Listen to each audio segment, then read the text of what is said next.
Life time science நேயர்களுக்கு வணக்கங்க. இப்போது ஒருத்தர் வந்து கமெண்ட்ஸோட கேட்டிருந்தாரு, அவருக்கு சிம்ம லக்னம் ஆகி நான் சொன்ன மாதிரியே சுக்கிரனும் புதனும் மீனத்தில் இருக்கிறாங்க. மீனத்தில் இருக்கும் பொழுது அவர் சித்ரா பௌர்ணமிக்கு முதல் நாளில் அவர் பிறந்திருக்காருங்க. சித்திரை மாதம் பௌர்ணமி திதிக்கு முதல் நாள் சதுர்த்தசி திதி அப்படி பிறந்திருக்கும் பொழுது அவருடைய கிரக அமைப்புகள் பார்த்திங்கன்னா, மேஷத்தில் சூரியன் செவ்வாய் சனி, மீனத்தில் சுக்கிரன் புதன், லக்னத்தில் ராகு, 7ஆம் வீடான கும்பத்தில் குருவும் கேதுவும், 3ஆம் வீடான துலாத்தில் சந்திரன். ஆக நல்ல ஒரு அமைப்புங்க. இந்த மாதிரி பௌர்ணமி யோகம் வரணும்னு அடிக்கடி சொல்லுவேன். இந்த பௌர்ணமி யோகத்தில் அமைகிறது நல்ல யோக அமைப்பு. அதுக்கடுத்தபடியாக குருவும் கேதுவும் சேர்வது ஒரு நல்ல அமைப்புங்க. சுக்கிரனும் புதனும் கெடாமல் சிம்ம லக்னத்திற்கு கெடாமல் மறைந்து ஒளிஞ்சு உட்கார்ந்துருக்கிறது அது ரொம்ப நல்ல அமைப்புங்க. இப்போ அதில் வர்ற திசைகள் எப்படி வருது, இந்த ஒவ்வொரு கிரக அந்த ஜாதகத்துக்கு திசைகள் வந்தால் எப்படி இருக்குது அப்படிங்கிறதையும் நம்ம பார்க்கலாம். பொதுவாகவே பார்த்தீங்கன்னா இதில் ஒரு விதிவிலக்கு என்னன்னா, ஏற்கனவே நான் வீடியோலேயே சொல்லியிருந்தேன், சந்திரனும் சூரியனும் பௌர்ணமி யோகத்தில் இருக்கும் பொழுது அங்கே யார் யார் சேர்றாங்களோ அவங்களுக்கெல்லாம் விதிவிலக்கு. அந்த திசை அந்த கிரகத்துக்காக நல்ல யோக பாகங்களை அவங்க கொடுத்துருவாங்க. அப்படி பார்க்கும்போது அங்கே யார் சேர்ந்துருக்கா, அந்த சூரியன் கூட செவ்வாயும் சனியும் சேர்றாங்க. செவ்வாயும் சனியும் யாருங்க அந்த லக்னத்துக்கு? 4, 9 கூடியவருங்க, யோகாதிபதிக்க செவ்வாய். அவர் கூட சூரியனும் சேர்ந்து 10க்கு 6, 7 கூடிய ரொம்ப பிரச்சனைன்னு நம்ம சொல்லிட்டு இருக்கக்கூடிய சனி 6, 7 கூடியவர்னு சொல்கிறோம். அவர் 9ல் இருக்கிறாருங்க. அப்படிங்கிறப்போ இந்த பாப கிரகங்கள் இவர் 2 பேரும் பாப கிரகங்களாக இருந்தும் 9ல் இருந்தாலும் இந்த இடத்தில் விதிவிலக்கு. நன்மைகளைத்தான் செய்வார்கள், எல்லாருமே நன்மைகளைத்தான் செய்வார்கள். கெடுபலன்கள் இருக்க வாய்ப்புகளே இல்லை. இந்த மாதிரி கிரக அமைப்புகள் எல்லாருக்கும் அமையாது. ஒரு சில ஜாதகங்களுக்கு தான் அது அமையும். இப்போது அவருக்கு இப்போ சனி திசையில் சுய புத்தி நடந்துட்டு இருக்கு, எப்படி இருக்குங்கிறத அவர் கேட்குறாரு. சனி திசையில் சுய புத்தி அப்படின்னு வரும்போது 9ல் இருக்கிறாருங்க. நம்மளுக்கு சந்தேகங்கள் நிறைய வரும். 9ல் இருக்கிறாருங்க, பாவக்கிரகம் போய் 9ல் இருக்கிறாருங்க, சிம்ம லக்னத்துக்கு 6, 7 கூடியவராக வந்துடுறாருங்க. அதுக்கடுத்தபடியாக கூடவே செவ்வாயும் இருக்கிறாருங்க. அதுக்கு சனியுடைய பகை கிரகமான சூரியனும் இருக்கிறாருங்க. இப்படி இருக்கும்போது வீடும் 9ஆக போச்சுங்க, மூலத்திரிகோணமாக போயிடுச்சுங்க. அதாவது பாவக்கிரகங்களை பொறுத்த மட்டும் 1, 4, 7, 10 கேந்திரத்தில் இருந்தால் நல்லது, அந்த 4, 7, 10 இருந்து திசை நடத்தினா நல்லது அப்படிங்கிறது பொதுவான விதி. இப்போ 9ல் இருக்கிறாருங்க, இப்போ திசை வருதுங்க, இப்போ என்ன பண்ணுவோம் அப்படிங்கிறது. இப்போ அப்படி வரும்பொழுது பாருங்க, நான் சிம்ம லக்னத்துக்கு அடிக்கடி சொல்கிற மாதிரி இந்த சுக்கிரனும் புதனும் போய் மீனத்தில் சேர்றது சரியான யோகங்க. குருவும் கேதுவும் 7ல் சேர்றது அதுவும் சொல்ல வேண்டியதே இல்லைங்க, அதுவும் சரியான யோகத்தை கொடுத்துருங்க. சந்திரன் எந்த வகையிலையும் சுக்கிரனையும் புதனையும் பார்க்கவே இல்லை. இப்படி தான் அமையும். இப்படி அமைச்சு அந்த குரு சந்திரனை பார்ப்போம், இப்படி வரணும். அதாவது அவங்கெல்லாம் தனியாக இருந்துட்டு குரு குரு அணி தனியாகவும் அசகுரு தேவகுரு தனித்தனியாக பிரிஞ்சிருக்கிறது நல்ல யோக அமைப்பாக கொடுக்கும். இதில் சனி மட்டும்தான் 9ஆம் வீட்டில் சூரியன் செவ்வாயோடு சேர்ந்திருக்காரு. இருந்தாலும் அவர் பௌர்ணமி யோகத்தில் இருப்பது மிகப்பெரிய ஒரு அமைப்புங்க. அது எப்படி வருது அப்படிங்கிறது பார்த்துக்கோங்க. அவருக்கு வந்து 10/5/1998 அப்படிங்கிற கிரக அமைப்புப்படி அவருக்கு சிம்ம லக்னம். லக்னத்துக்கு 2ல் யாரும் இல்லை, 3ல் சந்திரன், 4ல் யாரும் இல்லை, 5ல் யாரும் இல்லை, 6ல் யாரும் இல்லை, 7ல் குருவும் கேதுவும், 8ல் சுக்கிரன் புதன், 9ல் சூரியன் செவ்வாய் சனி, 10, 11, 12 யாருமே இல்லைங்க. இப்படி இருக்கும் பொழுது இவர் பிறந்தது பார்த்தீங்கன்னா சந்திரன் சுவாதி நட்சத்திரம், ராகு திசை 11 வருஷம் இருப்புள்ள பிறந்திருக்காரு. 98 மேலேருந்து 2009 மே வரைக்கும் ராகு திசை முடிஞ்சு 2009 குரு திசை 16 வருஷம், 2010 2025 மார்ச் ஏப்ரல் வரைக்குமே இவருக்கு குரு திசை தான்.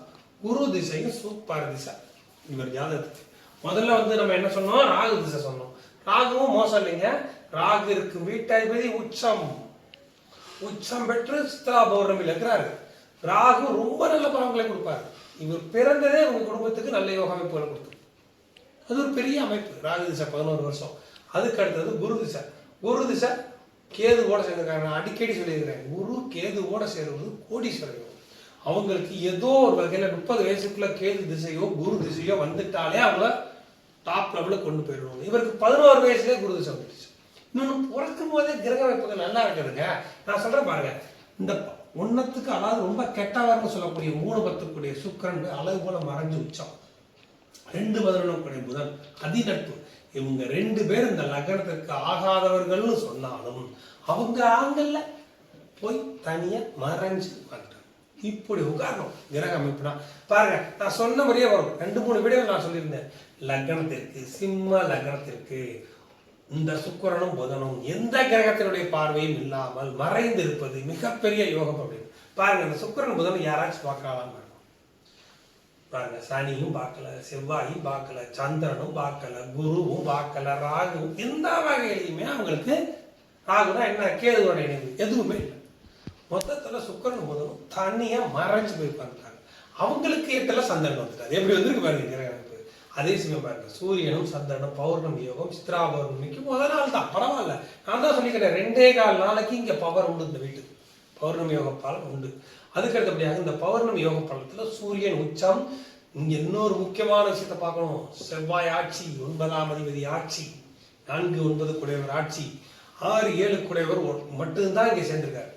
இங்க சேர்ந்ததுனால என்ன அப்படின்னா இப்ப சனி திசையும் நடக்குதுங்க. இவர் கேட்கிற கேள்வி சனி திசை எப்படி சூப்பரா இருக்குங்க. எப்படிங்க அப்படின்னு கேட்டீங்கன்னா இந்த குருவும் கேதுவும் 7ல சேர்ந்தது ஒரு பெரிய யோகம் இருக்குங்க. அவர் வீட்டுல குரு இருக்கிறது. இந்த சுக்கிரனும் புதனும் இந்த சனி இந்த அடிக்கடி சொல்ல பார்த்தீங்களா சனி கூட சுக்கிரன் புதன் சேரக்கூடாது, பார்வை பெறக்கூடாது. அவங்க நண்பர்களாக இருந்தாலும் புதனும் கூட பரவாயில்ல, சுக்கிரன் சேரக்கூடாது. அங்கே சனிக்கும் சுக்கிரன் மறைஞ்சிருக்காரு பார்த்தீங்களா. அப்படி இருக்கும் பொழுது இந்த சனி திசைக்கு ஃபுல் சப்போர்ட் என்ன அப்படின்னு நான் சொல்லிடுறேன். சனி இருக்கும் வீட்டதிபதி ஆட்சி. சனி இருக்கும் வீட்டதிபதி ஆட்சி பெற்று அவர் பகையாக இருந்தால் உங்களுக்கு என்ன சந்தேகம் வருமோ அது பூராமே நான் சொல்லிடுறேன். சனி இருக்கும் வீட்டதிபதி ஆட்சி பெற்று அவர் பகையாக இருந்தாலும் இந்த இடத்தில் ஒளி பொருந்திய சந்திரனின் பார்வையை 2 பேரும் சூரியனோட சேர்ந்து வாங்குறாங்க. அப்படி வாங்கும் போது இது விதி விலக்கு. இதுதான் பாயிண்ட். இதில் நம்ம வந்த வீடியோவில் நம்ம கொடுத்துருக்க முக்கியமான பாயிண்டே இதுதான். இது விதி விலக்கு. இந்த சனி நிழலை தான் செஞ்சாங்க, கெடுபலன்களை வழங்க முடியாது. இவர் என்ன பண்ணுவார் அடுத்து பார்த்தீங்கன்னா 1 2 3 4 5 6 7 8 9 10 10ஆம் பார்வையாக தன்னுடைய 6ஆம் வீட்டை பார்ப்பார். அது ஒரு பாயிண்ட் இருக்கு, நான் சொல்லிடுறேன். 10ஆம் பார்வையாக தனது 6ஆம் வீட்டை பார்ப்பார். அப்படி பார்க்கும்போது என்ன அப்படின்னு கேட்டீங்கன்னா 6ஆம் வீட்டை பார்க்க கெடுபலன்கள் வழங்கும். மற்ற லக்னம் கிரக அமைப்புப்படி கெடுபலன்களை வழங்கும். ஆனா இங்க கெடுபலன்களை வழங்காது. இவர் கடன் வாங்கி பிரச்சனைகள் வராது. இவர் தான் பணம் எல்லாருக்கும் கொடுப்பாரு. இவருக்கு செவ்வாயும் சனியும் சேர்ந்து சூரியனுடைய சந்தர்ப்ப அமைப்பில் சந்திரன் பார்ப்பது, விவசாயம், கால்நடை, ரியல் எஸ்டேட் இதெல்லாம் செமையா இருக்குங்க. அம்சமான யோக அமைப்பா இருக்குங்க. இவருக்கு பொதுவாகவே இந்த சனி திசை முடிஞ்சு புதன் திசை, கேது திசை, சுக்கர திசையெல்லாம் இன்னும் டாப்பா இருக்கும். புதன் திசை சூப்பரா இருக்கும், கேது திசை சூப்பரா இருக்கும், சுக்கர திசை சூப்பரா இருக்கும். இந்த சனி திசை இப்பதான் ஆரம்பிச்சிருக்கு, 19 வருஷம் இருக்கு. இருந்தாலும் கெடுதல் இல்லை. சனி திசையில சுய புத்தி மட்டும் முடிஞ்சிருச்சு அப்படின்னா இவருக்கு இன்னும் நல்லா இருக்கும். சனி திசையில சுய புத்தி எப்பங்க முடியுது அப்படிங்கிறதையும் நான் பார்த்து சொல்றாங்க. அவருக்கு சனி திசையில சுய புத்தி 2028 மேல முடியுது. 2028 மேல சனி திசையில சுய புத்தி முடியுது. சனி திசை சுய புத்தி முடிஞ்சதுல இருந்தே இவர் ஜாதகத்துல எதுவுமே பிரச்சனை இல்லை. இப்பவுமே ஒரு பிரச்சனை இல்லை. இவருக்கு என்னன்னு கேட்டீங்கன்னா இந்த பூர்வ புண்ணிய ஸ்தானத்துல சனி இருக்கிறதுனால சொத்து, இவங்களுக்கு வர வேண்டிய சொத்துக்கள், சித்தப்பா பெரியப்பா அந்த பிரச்சனைகள் இருக்கிறது, இதெல்லாம் கொஞ்சம் டிஸ்டர்பன்ஸ். ஆனால் இவருக்கு தான் லாபமாக அமையல. இதுதான் இந்த விஷயங்கள். இவருக்கு தான் லாபமா அமையும். அந்த மாதிரி ஒரு கிரக அமைப்பு. நான் சொல்ற மாதிரி குரு கேது சேர்ந்து நல்ல அமைப்பு. ராகு சிம்மத்துல இருக்கிறாரேங்க, நீங்க ஒரு கேள்வி கேட்கலாம். ராகு சிம்மத்துல தான் ராகு இருக்க வீட்டறிவு உச்சம், இப்படிதான் இருக்கணும். அதே சமயம் கேது இங்க இருக்கிறாரேங்க, சனியோட வீட்டுல கேது இருக்கும் வீட்டறிவிதி பரிவர்த்தனை பௌர்ணமி யோகத்துல உள்ள வீட்டுல இருந்து அந்த வீட்டறிவிதி ஆட்சி. இது அம்சமான இன்னொரு விஷயம் பாத்தீங்கன்னா 9 குடையவர் ஆட்சி. இது நல்ல அமைப்பு. லக்னாதிபதி 9ஆம் இடத்தில். இதை நோட் பண்ணீங்களா? இந்த இடத்துல பாவகிரகனே பார்த்துட்டு இருந்தோம்னா நமக்கு விட கிடைக்காது. நம்ம எல்லாத்தையும் யோசிக்கணும். பாருங்க எப்படி யோகமான ஜாதகம் பாருங்க. லக்னாதிபதி 9ஆம் வீட்டில் உச்சம். இவர் தான் அந்த ஏரியா கிங்கா இருப்பார். அந்த மாதிரி கொண்டு போகும். மிகப்பெரிய ஜாதகம், நல்ல யோகம் உள்ள ஜாதகத்தை இந்த மாதிரி வரும். இந்த வீடியோவில் மெயினான விஷயம் பாவ கிரகங்கள் நன்மைகளை செய்வதும் உண்டு. அப்படி செய்யும் பொழுது இந்த பௌர்ணமி யோகம் தான் அந்த பலன்களை நல்ல பலன்களாக மாற்றும். இதுதான் இதுல ரொம்ப முக்கியமான விஷயம். பாவ கிரகங்கள் பௌர்ணமி யோகத்துக்கு வரும் பொழுது அதுகளுக்கு நல்ல அந்த கிரகங்களுக்கு நல்ல ஒளி கிடைச்சிருது. அப்படிங்கிறப்போ அவங்க நல்ல பலன்களை வழங்க ஆரம்பிச்சிருவாங்க. அப்படி தலைகளா இருக்கும். என்னங்க சனி திசை நடந்துட்டு இருக்குதுங்க, சனி திசைனாலே கெடுதல் நம்ம நினைச்சுக்கூடாது. இருக்கிற வீடு அவங்க எந்த அளவுக்கு கூட இருக்கு கிரகங்கள் இதெல்லாம் பார்த்து தான் நம்ம ஒரு முடிவுக்கு வரணுமே ஒழிய நம்ம இல்லைங்க இப்படி உட்காந்துருச்சு இது கெடுதலை தான் பண்ணணும். 9ஆம் வீட்டில் இருக்குதுங்க, 9ஆம் வீட்டில் செவ்வாய் இருக்கிறாருங்க, கெடுத்துருவாருங்க. இதுக்கு நேர் ஆப்போசிட்டா வேலை செய்யும். இப்பவும் சொல்றேன், இந்த பௌர்ணமி யோகம் இல்லைன்னா நம்ம யோசிக்கணும். இந்த சூரியனும் சந்திரனும் இங்க இல்லைங்க. ஒரு பாயிண்ட் சொல்றாங்க புரியுற மாதிரி. இந்த சூரியனும் சந்திரனும் இங்க இல்லைங்க, அவங்க 2 பேரும் வேற எங்கேயோ இருக்கிறாங்க, செவ்வாயும் சனி இருக்கிறாங்க. அப்படின்னா நம்ம அதுக்குமான பலனும் அப்போ அது எந்த அளவுக்கு நல்லதாக செய்யும் கெடுதல். இந்த 9ஆம் இடத்துல செவ்வாய் சனி இருக்கிறதுல 3 பிரித்து சொல்லிடுறேன். இந்த பௌர்ணமி யோகத்தில் இருக்கும்போது நல்லதா பண்ணணும்னு சொன்னா, இப்ப சூரியனும் சந்திரனும் வெளியில போயிட்டாங்கன்னா செவ்வாயும் சனி இருக்காங்கன்னா அதுக்குறான பலன் என்னன்னா சனி இருக்கு வீட்டு ஆட்சி. இப்ப இருக்கிறதுல 70% நல்லதா பண்ணும், கெடுதல் இருக்காது. அதே சமயம் இந்த செவ்வாயும் சனியும் 9ஆம் வீட்டில் இருந்து வேற லக்னமாக இருந்து பகைவிடா இருந்தா கெடுபலன்கள் தான். இதுதான விஷயம். அதாவது அப்பா வகையில் உள்ள எல்லாத்தையும் கெடுத்துரும். இவருக்கும் வர வேண்டிய யோகங்கள் பங்கமாகும். மனைவி ஸ்தானமான 6, 7 சனி மனைவினாலேயே பிரச்சனையும் வரும். இதுதான் இதனுடைய அமைப்பு. அப்படி இல்லாம இந்த பாவ கிரகங்கள் யோகத்தை கொடுக்குது அப்படின்னாலே இந்த பௌர்ணமி யோகத்தில் இருக்கிறது அம்சமான யோக அமைப்பு. பாருங்க, 6, 7 வரையும் சுகத்துவப்படுத்தி 4, 9 வரையும் சுகத்துவப்படுத்திடுச்சு. அப்போ 4, 9 இவங்க அப்பா வகையில வர்ற சொத்துக்கள் இருக்குது. மனைவி வழியில வர்றது நல்லா இருக்கும். ஏன்னா 7 சனி வர்றார். மனைவி ஸ்தானமா வர்றது ஆணாக இருந்தால் மனைவி மூலமாக, பெண்ணாக இருந்தால் கணவனால யோகா அமைப்புகளை அது கொடுத்துரும். அதே சமயம் இன்னும் திருப்பி சொல்லிட்டேன், 10ஆம் பார்வையாக சனி 6ஆம் வீட்டை பார்த்தாலும் இந்த பௌர்ணமி யோகமா இருக்கும்போது கெடுபலன்கள் வராது. இவருக்கே கேஸே வந்தாலும் இவருக்கு தான் சாதகமாமே.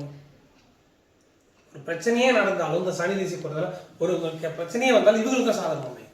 எல்லாமே கெடுபலன்கள் வர விடாது. அதே சமயம் இவங்க பணமே கடன் வாங்க வேண்டியது, இவங்களே கடன் கொடுக்குற மாதிரி அமைப்புகளை அது கொடுத்துரும். ஏன் கேட்டீங்கன்னா குருவும் கேதுவும் நல்ல அமைப்பு, பௌர்ணமி யோகம். நான் அடிக்கடி சொல்லிக்கிறதுல பௌர்ணமி யோகத்தில் இருக்கிறவங்களுக்கு எல்லாமே கிடைக்கும். உணவு, உடை, இருக்க இடம், சொத்து இதெல்லாம் நல்லா அமையும். அதே சமயம் பாருங்க, புதன் வேற தான் வீட்டை பார்க்குறாங்க, 2ஆம் வீட்டை. எப்படி ஒரு அமைப்பு பார்த்தீங்களா? 2ஆம் வீட்டை சுக்கிரனும் புதனும் சேர்ந்து பார்க்குறாங்க. எப்பவுமே சுக்கிரன் பார்க்கறது சுபக்கிரங்கிற முறையில் சுக்கிரன் பார்க்கலாம். இருந்தாலும் புதன் அந்த வீட்டதிபதி பார்க்கறது நல்ல அமைப்பு. 2, 11 ஆகி பார்க்கறது நல்ல அமைப்பு. லக்னாதிபதி உச்சம், சூப்பரான அமைப்பு. இந்த சுக்கிரனும் புதனும் வேற எங்கேயாச்சும் இருந்தாதான் பிரச்சனை. இங்க இருக்கிறது சூப்பரா இருக்கும், நல்ல யோகா அமைப்புகளை கொடுத்துரும். அதே சமயம் இவங்களுக்கு தொழிலை பொறுத்த மாட்டலையும் இவங்க என்ன நினைக்கிறாங்களோ கரெக்ட், அதுல மாற்றங்கள். மெயினா என்ன சொன்னேன், ரியல் எஸ்டேட்டு, விவசாயம், கால்நடை இதெல்லாம் ரொம்ப யோக அமைப்புகளை இவங்களுக்கு கொடுத்துரும். செவ்வாய் சந்திரன் பார்வை, சனி சந்திரன் பார்வை, சூரியன் சந்திரன் பார்வை, இதுதான் இது நல்ல அமைப்புகளை கொடுக்குறது. அதே சமயம் குருவும் கேதுவும் சேர்ந்து இப்போ குரு திசையிலே இவருக்கு வேணுங்கிறத பண்ணிடும். நீ சனி திசையும் வருதா, சனி திசை அப்படி செட்டில் அப்படி போயிட்டு இருக்கு. புதன் திசை, கேது திசை, சுக்கிர திசை சொல்ல வேண்டியதே இல்லை, அந்த அளவுக்கு யோகம் அது. இப்போ இவங்களுக்கு துலா ராசி ஆச்சுங்க, சனி இங்கே வந்திருக்காரு, குரு அங்கே வந்திருக்காரு, எது எங்கே வந்தாலும் இவங்களுக்கு பிரச்சனை இல்லைங்க, அது வாட் போயிட்டு இருக்கும். யோகா அமைப்புகள் வந்துக்கிட்டே இருக்கும். அதான் சொல்லுவாங்க, பேசிக்ல நம்மளுக்கு எல்லாம் அமைஞ்சிடணும் அப்படிங்கிறது தான் இந்த ஜாதகம் ஒரு உதாரணம். இப்படிதான் அமையும். லக்னத்துல ராகு இருக்கிறது தப்பு கிடையாது, யோகத்தை தான் கொடுப்பாரு. ஏன்னா ராகு இருக்கும் வீட்டை விதியாகி சூரியன் உச்சம், அது நல்ல அமைப்பு. அதே சமயம் பாருங்க, சந்திரனும் சனியினுடைய பார்வையில் இருக்கிறாரு, உடம்பு சம்பந்தப்பட்ட பாதிப்புகளை கொடுக்க விட மாட்டார்.